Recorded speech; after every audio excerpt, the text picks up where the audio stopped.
12 سال کے بعد ایران فتح ہوا، 12 سال کے بعد ایران فتح ہوا۔ اب ذرا اندازہ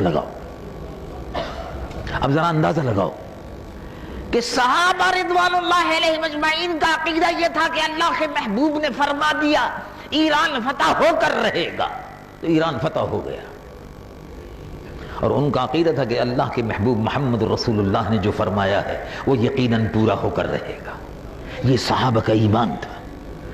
حضور پر نور سید العالمین محمد رسول اللہ صلی اللہ علیہ وسلم کا ارشاد مبارک اپنی آنکھوں سے آپ دیکھیے، وہ مقامات کے جہاں تصور بھی نہیں کر سکتے کہ اسلام پھیلے گا، اسلام پھیل رہا ہے۔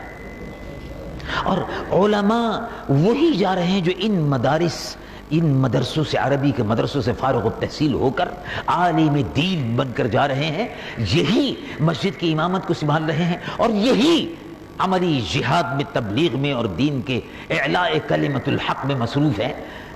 دین پھیل رہا ہے، ایک طرف سے دباؤ ہے، اور جو دباؤ ہے وہ مسلمانوں کی اپنی بدعمالیوں کے سبب ہے، مسلمانوں کی اپنی بدعمالیوں کے سبب ہے۔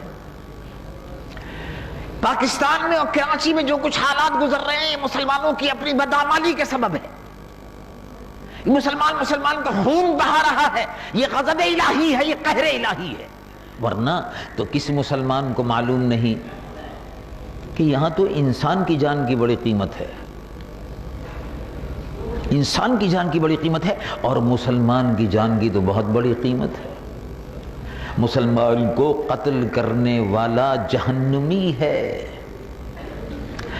دو مسلمان اگر ایک دوسرے کو مارنے کے لیے کھڑے ہو جائیں تو القاتل والمقتول کلاہما فی النار۔ اگر ایک مسلمان دوسرے مسلمان کے مد مقابل کھڑا ہوا ہے، ایک دوسرے کو مارنے کی فکر کر رہا ہے، تو جو مارا گیا وہ بھی جہنمی، اور جس نے مارا وہ بھی جہنمی۔ تو صحابی رضی اللہ عنہ وارضہ نے عرض کیا کہ یا رسول اللہ، جس نے مارا وہ جہنمی، چلیے یہ تو ٹھیک ہے، یہ تو بات سمجھ میں آ گئی، لیکن حضور جو مارا گیا وہ جہنمی کیسے؟ کہا، فرمایا وہ بھی تو مارنے والا تھا، اس کا بس نہیں چلا۔ تو جو مسلمان کے خلاف ہتھیار اٹھائے اور اس کو مارنا چاہے تو یہ قتل عمد ہے، جان بوجھ کر قتل ہے، اور یہ سزا جہنم ہے، وہ لعنتی ہے، اس پر دردناک عذاب ہے، وہ جہنم میں رہے گا، اللہ رب العالمین اس کو جہنم میں داخل فرمائے گا۔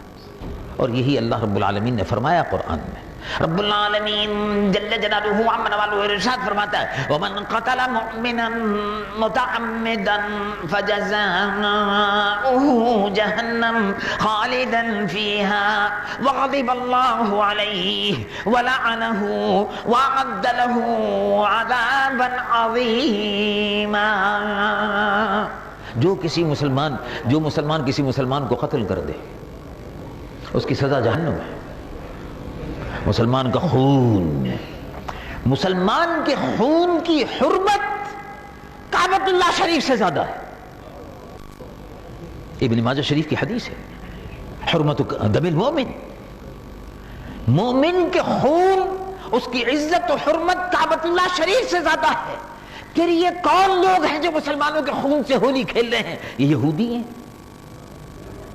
یہ عیسائی ہیں، یہ ہندو ہیں۔ یہ دیکھنا تو آپ کا کام ہے کہ مسلمان عیسائیوں کا کام کر رہا ہے، کیونکہ فلسطین میں مسلمانوں کو یہودی مار رہے ہیں، کشمیر میں مسلمانوں پر ظلم و ستم کی داستانیں جو رقم ہو رہی ہیں، مسلمانوں کا خون بہ رہا ہے کشمیر میں، وہ ہندو کر رہا ہے اور سکھ مل کر رہے ہیں۔ اور یہاں اگر مسلمان کو مار رہا ہے تو یہ مسلمان کا فعل تو نہیں ہے، یہ تو کافروں کا فعل ہے، یہ تو ہندوؤں کا فعل ہے، یہ تو عیسائیوں کا فعل ہے، یہ تو یہودیوں کا کام ہے کہ یہودی مسلمانوں کو مارتا ہے، عیسائی مسلمانوں کو مارتا ہے، ہندو مسلمانوں کو مارتا ہے۔ ارے بھائی مسلمان کو تھوڑی مارتا ہے، مسلمان تو مسلمان کا بھائی ہے۔ رب العالمین جل جلالہ ایمان والے